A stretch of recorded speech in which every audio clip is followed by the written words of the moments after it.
Managing Agency PPC the 80-20 way, how to achieve better results with less effort. My name is Callie, and I'm here to kick things off and introduce you to our speakers. Let's start by getting all the logistics out of the way. Today's webinar will be recorded, and shortly following the completion of it, we'll send you the recording along with the slides, so if you have any questions, you can follow up with us then. We'll also have time for our dedicated Q&A following the completion of the presentation. For those of you who are not familiar with WordStream, we're a search marketing software provider with free and paid tools to help you easily grow your AdWords and Bing accounts. So if you're looking to master paid search, definitely check out our website and visit PPCU at wordstream.com/learn. We encourage you to join the conversation on Twitter today by using the hashtag AgencyPPC. You also can follow us at WordStream and our two presenters at Erin Sagan and at Randy at Work. So let's meet today's WordStream experts. First we have Erin, our Customer Success Manager here at WordStream. She recently spoke at PubCon in Las Vegas. She specializes in paid search for over 3 years now. Her team consults for over 1,000 agencies. And when she's not working, you'll find her hula hooping, vacationing in the Caribbean, or binging on reality TV. Next, we have Randy, our Senior Paid Search Specialist. She's been doing PPC for 6 years and has been at WordStream for over 3 years. She helps manage over $220K a month across multiple client accounts. When she isn't knee-deep in PPC accounts, she's being entertained by her 2 cats. So before we get started, we're going to do a quick poll about our audience. Our first question today is, what is your current role at your agency? Are you an owner, CEO, president? Are you the VP, the director? Are you a manager? Or are you a specialist or coordinator?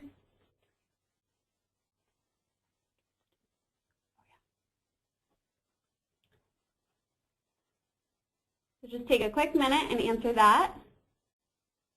And then our next question is, how old is your agency? Are you 0 to 12 months? Are you 1 to 3 years, 3 to 5 years, or over 5 years?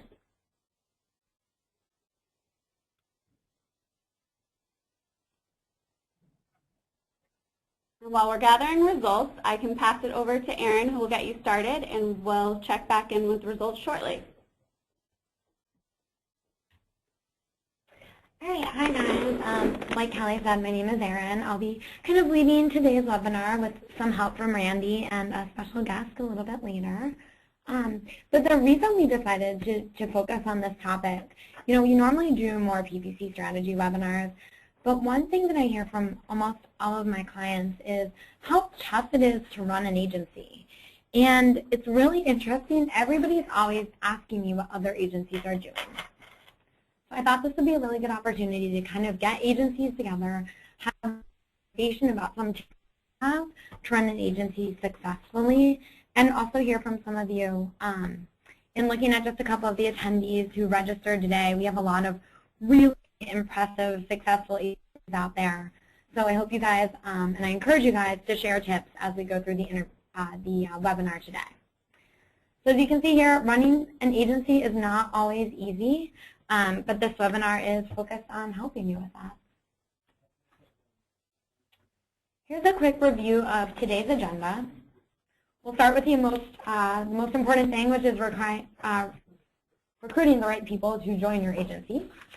Then we'll move forward and talk about identifying and attaining long-term clients. After that, we'll kick off the customer relationship, talk a little bit about how you can successfully manage multiple accounts simultaneously, and then share the successes of those accounts with your clients. And then finally, we'll talk about how you can stay on top of things. I know PPC, in the 3 years that I've been doing it, has changed so drastically, and it's tough to stay on top of it. So we'll talk about some tips that we have to stay on top. All right. So firstly, let's talk about recruiting PPC superstars. I think, to have a successful agency, one of the most important things is to recruit the right team to help you run it. And you have to have the right mix of personalities and skill sets. Otherwise, you're never going to be able to take off. So here at WordStream, over the past few years, we've done a ton of hiring. My team has gone from about 5 people to 40 people. So Randy and I are more than familiar with the interview process. We are actually just saying how we're so tired of interviewing. But we started to really identify the traits that people have to be good at PPC. The first thing that I found to be really beneficial is we've gone the extra mile to define exactly what we're looking for. And we make that abundantly apparent in all of our job posting pages. So we want to ensure that we're not wasting our time talking to people who are outside the realm of what we're looking for, people who are maybe looking for a different salary than we're able to provide to them. So we've really defined exactly who we're looking for and the skills that we expect of them. Now, it depends on the stage that your agency is in, but one thing I've noticed is don't PPC experience. Typically, if somebody's been in the PPC game for a long time, it doesn't necessarily mean that they're really on top of PPC. It just means that they've been working in this industry for a while. I've actually seen some people who have been in it for a really long time are somewhat jaded because they aren't familiar with new techniques. And again, the differences that have occurred in the past few years. Like we said, this is a super evolving industry. So personally, I'm looking for people who exhibit the traits that I know makes a good PPC worker. So I'm looking for people who have analytical skills, people who I know can pick up on managing an account quickly. Randy and I were talking earlier, we think a lot of people tend to focus on hiring more creative people in the marketing space, which makes a lot of sense. But with PPC, it's really more of a mathematical, analytical process. So sometimes you need to focus less on those creative skills and more so on whether or not they have the technical expertise or the ability to develop that. You can have the right person, but it doesn't always mean that kind of the right fit for this. So we've interviewed a lot of people who are super smart and we believe would be really successful, but they don't have what it takes to get up to snuff. And one way that we've weeded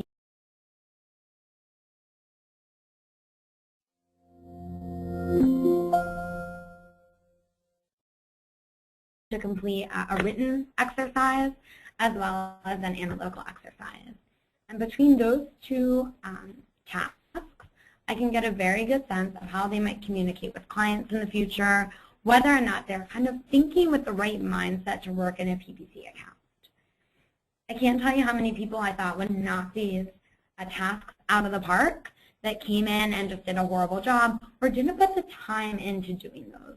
And I'm really, really grateful that I was able to use this to weed out those candidates before moving forward with them. And on the managed service side, we also send out a couple of tests, and one of our big things is to look at, how well they use Excel and if they're able to do a number of different tasks in this Excel. Just because we know as account managers that we use Excel a ton. Outside of actually using AdWords and Bing, Excel is probably our next biggest program that we use in creating reports for clients and things like that. So we really want to make sure, because it's easier to teach someone PPC than it is necessarily to teach someone how to use Excel properly. So that's something that we always keep an eye out for too. Absolutely. Yeah, I think that's a really good point. I mean, PPC, if you are really, really focusing on training someone, there's tons of material out there. We have the PPC University. AdWords has a ton of modules. You can teach somebody PPC, but you can't teach somebody how to communicate effectively with clients necessarily. You can't teach somebody to be analytical. Those are more skills that they've developed prior to coming to you. So those are the skills you want to look for. And another thing, too, we always kind of look for is culture-wise. Do they fit with the company? Are they going to get your team? Are they going to kind of have the same goals and morals as people on your team? Are they going to work as hard as everyone else? So it's really, you want to make sure that they're going to fit in with the team, because you don't want someone that doesn't fit in and might eventually leave after a couple of months because they don't fit in or something like that. So that's another thing we look for. Yeah. And then the final thing I listed here is references can be super, super eye-opening. I can't tell you, again, how many people who have really kind of passed the test, passed the examinations, made it through the interview process, and then when I speak to their references, I can hear kind of them holding something back or reservations. And I think that, calling references can be that straw for people that'll push you one way or the other. I've had some people that I wasn't quite sure about, and when I talk to their references, they have wonderful things to say, and they've all turned out to be great candidates and really good employees. But I can't stress enough the importance of getting in there and checking those references. All right. So the next thing is, as an agency, your main focus in the beginning is attaining new clients. Now, I personally am not a sales rep, and I am terrible at sales, so I've brought on my colleague, Elliot Reed, who is one of our top sales reps here at WordStream, to give you guys some advice on attaining new clients. So I'm going to turn things over to Elliot and actually let him introduce himself. Hey guys, Aaron. Thanks for Aaron and Randy. Thanks for letting me join in on the webinar, and I hope you guys don't mind. So at WordStream, I manage the agency sales team. I have 2 years of helping agencies and advertisers new clients. And then for the past year, I've really been working with my team, coaching and managing my team to speak and work with folks like you guys and acquiring new business, being more efficient with your time, and finding a way to get more out of the time that you put into each day. I've worked with thousands of agencies of all sizes, and of course, if you have any comments or want to reach me, feel free to either send me an email. The email's not up there, but we'll get it to you at the end, or you can Twitter at Elliot P. Reed. So, a couple quick recommendations. First and foremost, what I've learned after speaking with thousands of agencies over time is that, truth be told, agencies are not the best at generating business for themselves. And it kind of makes sense. They're very focused on executing for their own clients. It's a little bit of a catch-22. As you're a growing agency, you put all this time, energy, and resources into growing your business, but every client you bring on, that just means more work that you have to do that's not dedicated or focused on going out there and generating new business. So we get it. I understand your to-do list really is everything, and sometimes it's really, really difficult to find and focus on generating new business. So a couple steps and a couple recommendations to help you get through this process. First and foremost, it's incredibly important to make this a priority. Biz dev, you need to focus on it, and you need to allocate time. And it's just something that needs to be put on the calendar, 1 hour a day, 1 hour a week, whatever is appropriate for you, wherever your agency is with the amount of clients you have and the available resources you have. But you cannot forget on making this a priority. Now, what should I be doing? You ask when I make this a priority.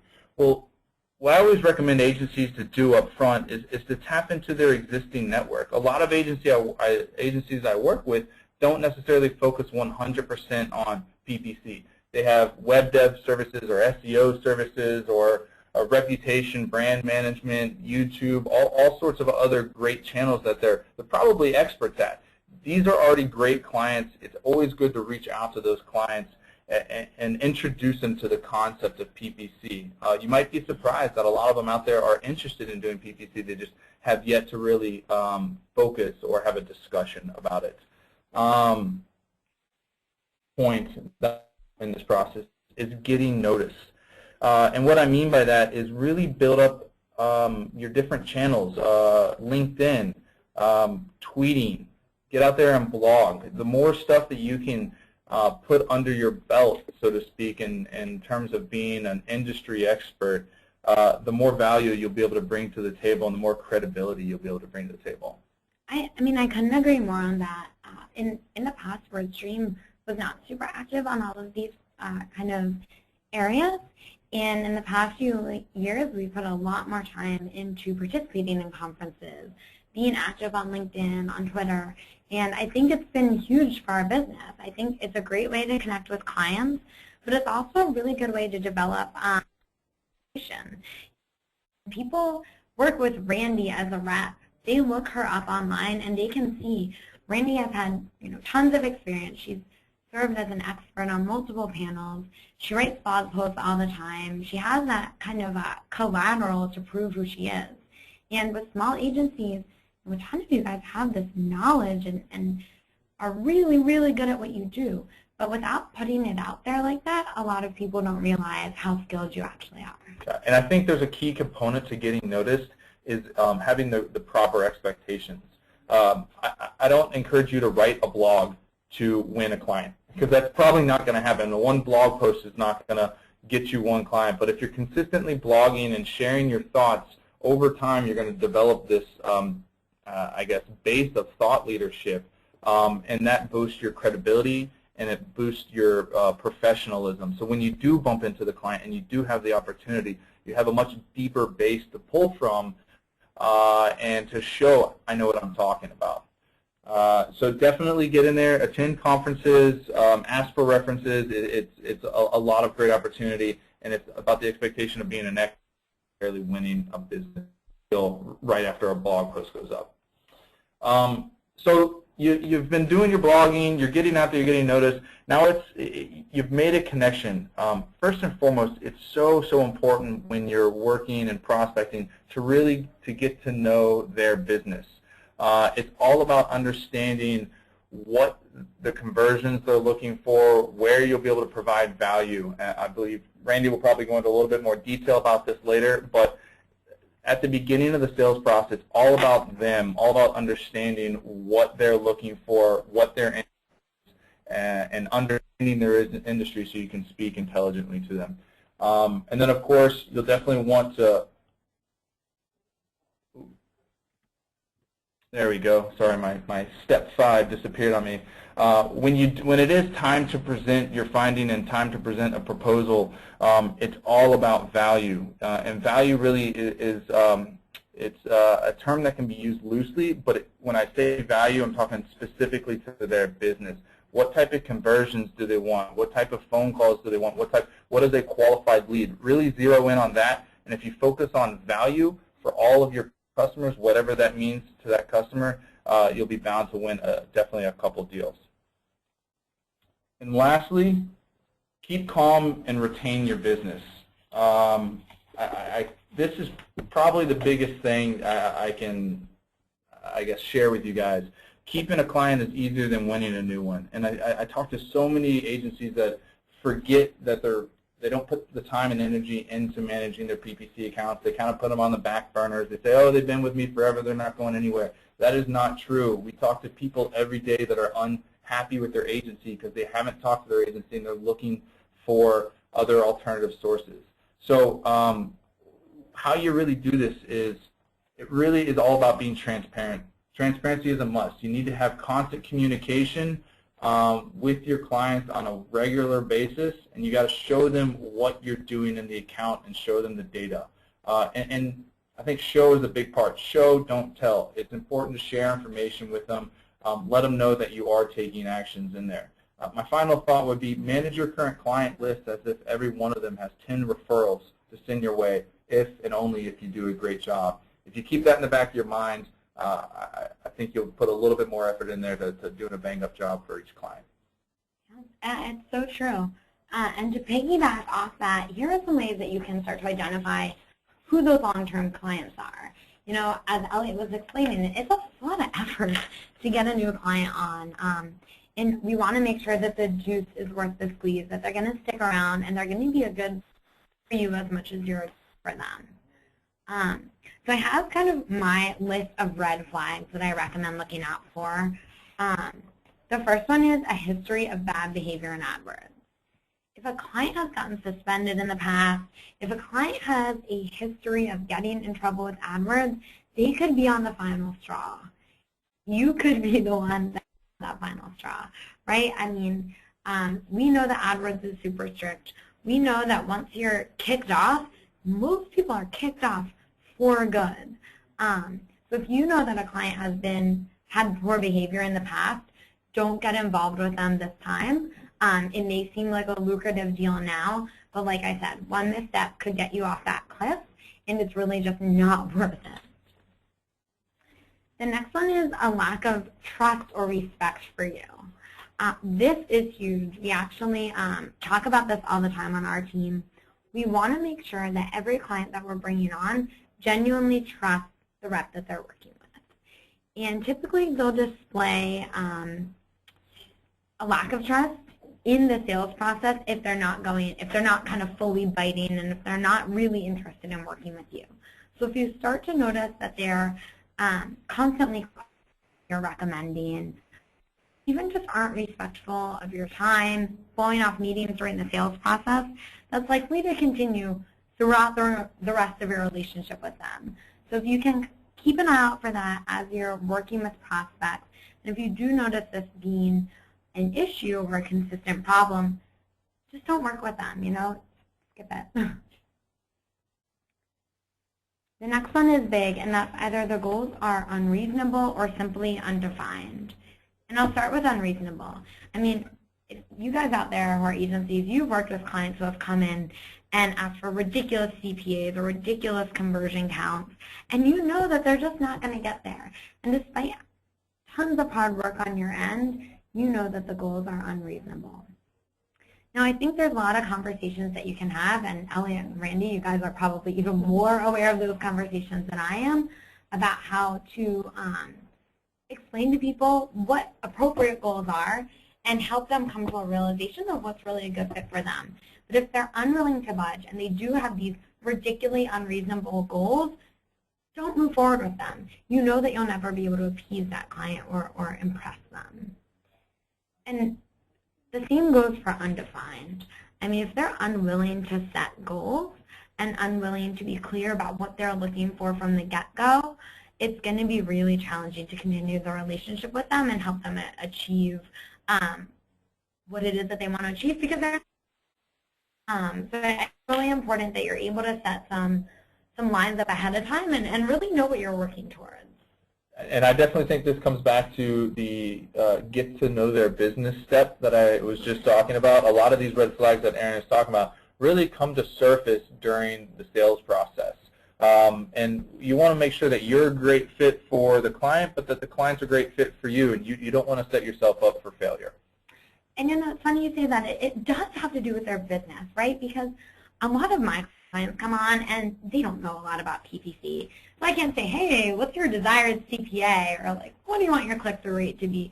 Like, they don't really understand all of the terminology. But if you can relate it back to their business, they can tell you exactly what they want, and they can tell you what's a good fit for their model. So it does require a little finagling and helping them to understand what it is that you're doing and how it relates to their business. But again, if their goals are unreasonable or if they're unwilling to define them, it's important. Next one, poor online reputation. This is huge. If a client has a poor reputation online, and if they're selling something that people are going to be looking them up, oh my gosh, don't bring them on. Because chances are you're not going to be able to get a significant number of conversions for them, regardless of how well you're working.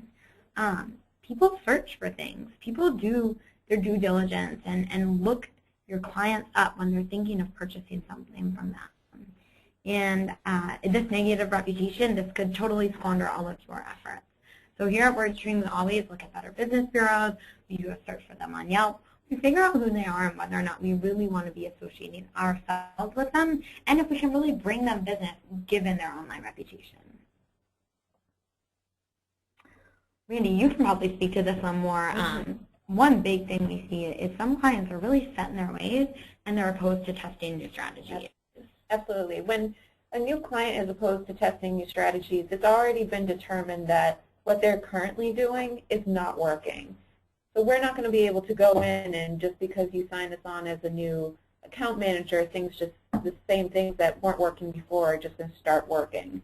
So a lot of times it's, restructuring the account, testing new, avenues like display instead of just search or shopping. And so if they're opposed to that, there's really nothing we're going to be able to do to the account that's going to, automatically change everything.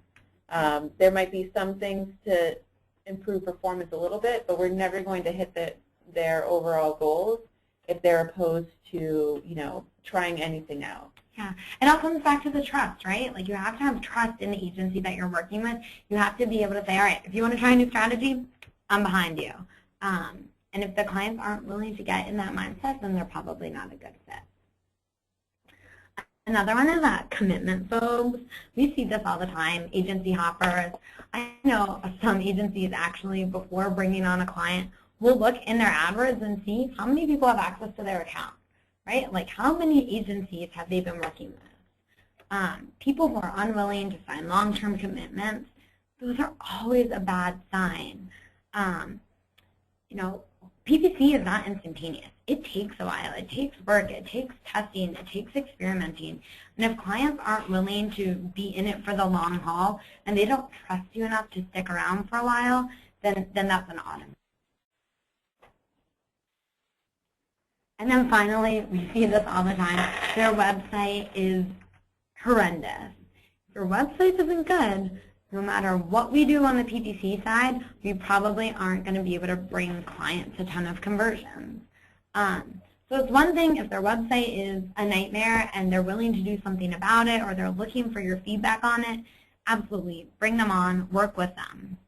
But if a client is unwilling to fix a crappy website and you know it's going to pose problems for you, don't sign them on, because again, you're going to be chasing a conversion number that you know you won't be able to achieve for them, and unfortunately that comes back on you. All right, so now that we've identified these red flags, and I'm sure many of you are well aware of, how do you actually ensure that you have a process in place so you're not bringing on these bad clients? And we see this all the time, right? Like there's always a tension between sales and the people who are actually doing the work on the account. So here at WordStream, we set really, really clear boundaries on how to teach sales to identify these red flags and ensure that we're not selling them. So Randy, I'll turn it over to you to walk through our process. Yeah, so the managed service team works really closely with the sales team in order to, look at any potential new managed service client to make sure they're going to be a fit, not just us for them, but them for us. And so we do this thing called an RFP, you've probably heard of it before, where we go through the account, we go through the goals and things like that to make sure that we can actually help and that they're someone that's going to do well with us. So the things that we look at, and this kind of goes back to the slide, is have the potential of clear goals. They want their CPA cut by 20%. They want to see a 20% increase in conversions. They want, more phone calls every month. They want more foot traffic to their stores. There's all different types of goals, and they might not all be specifically conversion related. It could be they want to get their spend down without losing a ton of conversions. So you always want to make sure that you're given those clear goals, because then you can decide whether or not their current performance and how they're currently structured, if you would be able to achieve those goals. So after you're given those clear goals, you look at the past performance. What are they currently doing? If they're asking for 100 conversions a month and they're getting 3, that's a pretty big uphill battle. You want to see how offer those are, and that will kind of help you determine whether or not if their goals are reasonable. So again, that kind of correlates to the last slide, but that's how you determine whether you even think they're reasonable. If they want a 1,000% increase in conversions, the likelihood of that happening, while it does happen, is very unlikely to happen. So looking at the account, another thing you want to do is see, how well is the account currently structured. A lot of times they're coming in with not the greatest accounts. So you're able to, know that you're able to create change in the account and actually improve the account. But sometimes they come in and they're already high-level PPC users and they just need someone to take it to that next level. So, you know, the relationship as well as even the selling tactic is going to be a little bit different. Because for every client, and especially for the sales process, you want to find some easy wins that you can use right off the bat. So, you know, you notice that everything is on regular broad match. While changing or adding additional match types is going to help reduce wasted spend. Or maybe they're currently targeting mobile and they're wasting a ton of money on mobile because their site's not mobile optimized.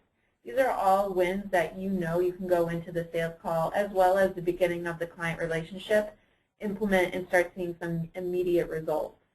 So you want to try to find some of those easy wins to help with the new relationship. Speaking of the new relationship, once you have gotten through this process, you've attained new clients, the right new clients, let's talk about how you can kick off the customer relationship the right way. I think the first couple of weeks are really, really critical to the success of that account. So Randy, why don't you tell us a little bit about how you do that? So I actually had a kickoff call this morning, so this is all quite fresh in my mind. We all, you know, all of the different account managers here kind of have their own way of doing things, but there's a few core things that we all try to do. Get to know the client and their business, which seems pretty reasonable, that you want to understand their business in order to correctly manage the account. But try to look at things on a broader level. Look at sales process.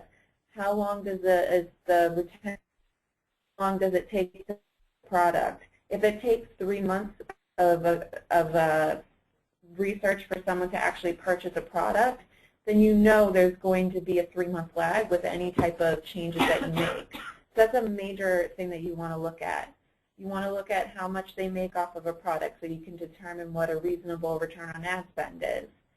You want to ask all of these in-depth business questions because it's going to help you either goals or help improve the goals that they currently have and maybe fine-tune them a little bit more, as well as knowing what your testing cycles are going to be and what your performance cycles are going to be. Set clear expectations from day one. Tell them that you know what you're talking about and they know what they're talking about. You know, you're the expert in PPC, they're the expert in their business, so you're going to need their help learning their business, but you're the one that knows what you're doing within PPC. You know how to take their business and translate it into AdWords or to Bing. Don't promise immediate results, just steady improvement. You know, tell them they're not going to see conversions quadruple in 2 days. Again, it could happen. I've seen it happen, but the likelihood of it is very low. And also set up an initial project plan to really set, you know, deadlines and of things that you're going to do. Like, okay, we're going to start working on account restructure, and the timeline is 3 weeks to get the entire account structured. You know, always setting those up so they know what you're doing and when you're doing it, and so they don't expect, you know, a complete rebuild in 2 days. You've set that expectation already. And lastly, take notes and keep a record of your first few calls. I have a kickoff call, and maybe this is old school, I don't know, but I print out a list of questions that I have, and instead of just sending it to them and asking them to email it back, I like to write down the answers myself because I like to, it's just how I learn and retain things a little bit easier, but it also gives me that written record that I can go back, you know, in 2 weeks, in 2 months, in 2 years and look like their initial goals were this, and this is where we are now. We're doing better, we're doing worse, we're right on track. It also kind of makes sure that you have everything they're telling you in writing, you know, goals and things like that. So, you know, you don't hit a goal and they come back and be like, oh, the initial goal was this, and you're like, nope, the initial goal is that. It's just always nice to have that on. And this is another thing that we see. It can be tough to manage multiple accounts simultaneously. So you're putting all this effort into kicking off one relationship, but what about when you have 5 at a time? Like, how do you keep track of all of those accounts? And Rainey, you manage what? How many accounts at a time? 20-something. 20-something, all right? So this is the perfect person to kind of walk us through how to stay sane when you're running all of those PPC accounts. So I actually went from managing in-house to working at the agency. And it took me a while to get used to having to jump between different accounts and manage different people instead of necessarily just focusing all my time and effort on the same account. So that was actually probably the skill that was hardest to learn. So a couple of things that I do now to make sure that I don't get, I stay sane. One is don't get weeded down with busy work. Right now I'm really lucky to have a coordinator that works under me that I'm able to delegate a lot of the kind of busy work to, like adding keywords, adding negatives, things like that. So I can really be the big picture person. I can focus on, new ways to increase conversions, ways to save money, ways to optimize, things like that without having to worry about that. Granted, that might be something that's difficult for all agencies, especially the small ones, but try to keep that in mind that but that's what the software is for, that helps you out. That helps you with all the little kind of smaller, day-to-day tasks while you're able to spend more time on the big picture items. Develop a way to touch all of your accounts every day. This is great so that nothing really points out of nowhere. Not all of a sudden you check in an account once a week and conversions have plummeted. I personally do reporting every day and go into every account and just update performance in a Google Doc. And it just lets me to make sure nothing crazy is going on. Respond to client emails. You probably get 1,001 emails a day from clients asking about every little thing, whether it's important or not important. So it can be really easy to stop every time you get a new email and stop what you're doing and email them back. Try, unless it's a major emergency, just setting some time up at the end of the day where you get back all the emails like, yes, I know this keyword is not showing, or yes, I know the ads are disapproved, I'll update them, or things like that. It's just going to save you so much time and pain and keep you on track. I've actually seen people, like, they have an automatic response email saying, hey, I only answer emails from X time to X time in the day because I'm busy doing my work. And I think, like, if you are a smaller agency, that's such a fair thing to do. You need to dedicate the time to work, and that appropriately sets the expectation for when they'll be hearing back from you. So I think there's a lot of creative techniques you can use to ensure that you're splitting up your day and allocating your time to what's most important. Right. Exactly. Yeah. That it's easily probably the thing that's going to drive you the most crazy if you just constantly stop and respond to emails. And then the last one is set priorities. I am a big list maker. I use a tool called Wunderlist. It's like a Chrome extension, and I just list out everything that I need to do, any new campaigns that need to be created, any campaigns that need, negative work, everything like that, and then I kind of go through and make sure, I set. So if something is like, this needs to get done within the next day or two because it's, this account is brand new or whatever reason there might be, I'm making sure that I work on that before maybe some of the other ones that I can, push back a couple of days. So creating lists, setting priorities, whether you sit down on a piece of paper or you use an outside tool, definitely helps out with making sure you stay on task and that you get all the tasks that you need to get done. So this is my attempt to put a shameless plug for our product in here. You shouldn't be ashamed or scared to use an automated solution. Not everybody has resources to hire a coordinator to help them do their job. Not everyone has the time to jump into every single account. So with WordStream, what we do is try and boil the most important things you need to do every week, and to the top, give you a list of the items you need to take care of in your account to cut wasted spend, and to add, to expand on your keywords, optimize your ads, as you can see here, and optimize your bids. So I absolutely recommend using a solution to help you stay on top of things, whether it be WordStream or something else, to ensure that you're able to get into all of your accounts and do your due diligence on all of your your PPC account. One thing I always encourage my team, discussion on people we work with is a solution like this, or even having a coordinator if you can afford a coordinator. It gives you, the strategist, the ability to work on your business rather than working in your business or trying to keep up with your business. It gives you that ability to pop your head up, see where the horizon is, create a goal or a point, and then do tasks outside of maintaining to get there. Randy described that really nicely with the coordinator example, and so definitely let us know if you're interested. One of the other most important things is letting your clients know when they're successful. I am all about bragging. So here are a couple of the things that we do on the managed services team to ensure that our clients know all the wonderful things we're doing for them. So we do a lot of reporting, and again, everyone does it a little bit differently, but we, for the most part, have the same kind of things. We try to start off with an easy-to-use template that we can easily customize because each client has different reporting needs. Some don't even track conversions because they're all foot traffic, so obviously you can't show conversions.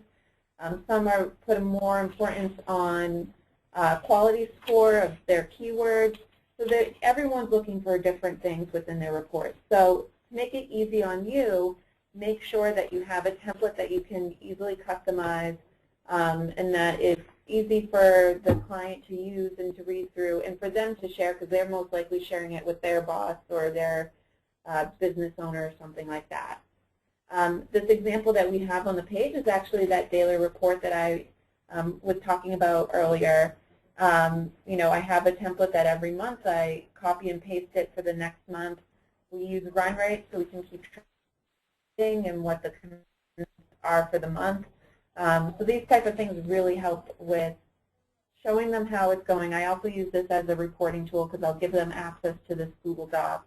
I share it with them during all of our calls so they know what's going on. They know what the projections are for the month, and they also know, you know, how things are performing. And if, you know, we're able to easily look back at past performance as well. If you're working with small businesses, I highly, highly recommend also using a call tracking solution. I know that a lot of our companies that we work with are really, really focused on phone calls. So if they're not using some sort of call tracking solution, it's tough to prove that you're actually the reason that their phone is ringing. So we recently implemented our own call tracking solution. We allow people to dynamically insert a unique number on every landing page whenever someone through paid search clicks. Then we can track the calls, record these calls for our customers, show them exactly whom we're bringing to the site and encouraging to pick up the phone and call them. We've seen a lot of great results from this, and it also feeds back into the software and into the AdWords, so you can actually see how you're performing. So you can see what keywords are pushing you to get phone calls. What ads are you getting phone calls from? So especially if you're working with those small businesses or just businesses that are doing the majority of their business by the phone, be sure you're using some sort of call tracking solution. And if you're using the WordStream PPC Advisor, you'll see we actually have a really easy way for you to do your reporting on a regular basis. So we have what we call our PPC Success Report, which you can brand as your own. It doesn't need to say WordStream on the top. You can edit it to ensure that it's showing that it's coming from your agency. And we have a pretty unique template that we use to show people how they're performing. So kind of basic metrics on the account, top keywords, top ads. And the one thing that I love about this report is it's fun. Like for me and for a lot of, I think, clients who aren't super PPC savvy, it's not fun to look in an Excel spreadsheet. For me, it's fun to look at this because it gives me a sense for what's actually happening in my account, even if I'm not intimately aware of PPC terminology. All right, so obviously we could talk about this stuff all day, as is apparent from the webinar, but I'm going to wrap it up just so we have a little time for questions, just by showing you how you guys can keep up with the industry. So as you know, I mean, if you've been managing PPC in the last few years, you know that it's changed dramatically. I mean, it was, what, 2 years ago that we didn't even have enhanced campaigns? So things are just rapidly changing in our industry, and it's really important that you and your employees are staying up to date. Here on the CS team at WordStream, we require our team to use a news aggregator to follow PPC blogs. It's hard to stay on top of every blog, but if you're using some sort of aggregator, I like to use it. This is a great replacement for the old Google Reader, and that allows me to see kind of top PPC titles coming in, and then I can pick and choose what articles appeal to me. I also highly recommend becoming a PPC chat regular, and I saw that some of my PPC chat friends are on the webinar today, which is awesome. But PPC chat, it occurs every Tuesday at 12 noon Eastern Standard Time. It is the best way to meet other people in the industry, people who you can ask questions to, vent about problems with. It's just kind of the perfect way to meet other industry experts and get involved with them. As we talked about earlier, we also highly recommend getting involved in SEM conferences. As you can see in this picture here, this is a picture of our founder, Larry, getting interviewed at PubCon. WordStream will also be participating at SMX West in March, and a bunch of us will be at PubCon and Hero Conference in, I think, April. So we're trying to get involved in conferences, and it's a really great way to find out about new trends in the industry, and again, build relationships with others in the industry. And as you can see, the other thing I noted here is build positive relationships with other industry leaders. This is one thing our founder, Larry, has done really well. And it's a great way to kind of ensure that somebody is always letting you know when something new comes out or a new strategy that they may be trying and start to work. Like, you want those people, you want to have those people as your friends. You want to learn from them. And then finally, you guys all have a leg up today because you're watching this webinar. So stay involved with industry webinars, both for strategy and for kind of general business advice. So thank you for coming today. Thanks for watching our webinar. And now I'm going to turn it over to Callie, because I think we're going to get to some of the questions you guys have been asking. Great. Thanks so much, guys. That was awesome. Before we move on to our Q&A, we're going to take a quick minute to offer some kind of free giveaways for you guys. So our first one is a free live demo of the WordStream Advisor, which the team definitely referenced today, and how that can help you build your clients. A free one-on-one AdWords assessment. And if you don't need any help with your PPC right now, be sure to just let us know that as well. Now, to jump into some questions. The first one is, which SEM conferences do you recommend for an agency focusing on local businesses to attend? I'm sorry, what conferences do we recommend for local agencies to attend? For agencies focusing on local businesses, yeah. Oh, gotcha. You know what's really interesting is one thing I've seen some of my clients do is they don't necessarily go to PPC-focused industries, but they'll go to industries, or they'll go to conferences specific to the industry that they know they work well with. So, for example, I have a client who has been really successful advertising for car dealerships.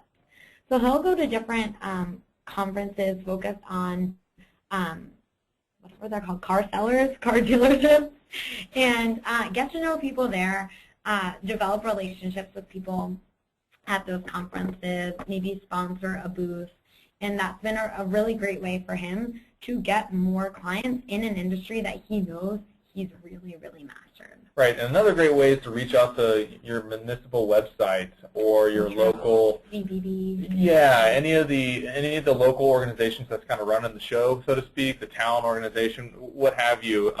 Or if you're fortunate enough to live in a city that's got some big conference centers that host these international conferences for anything. Here in Boston, we just had the auto show come in town.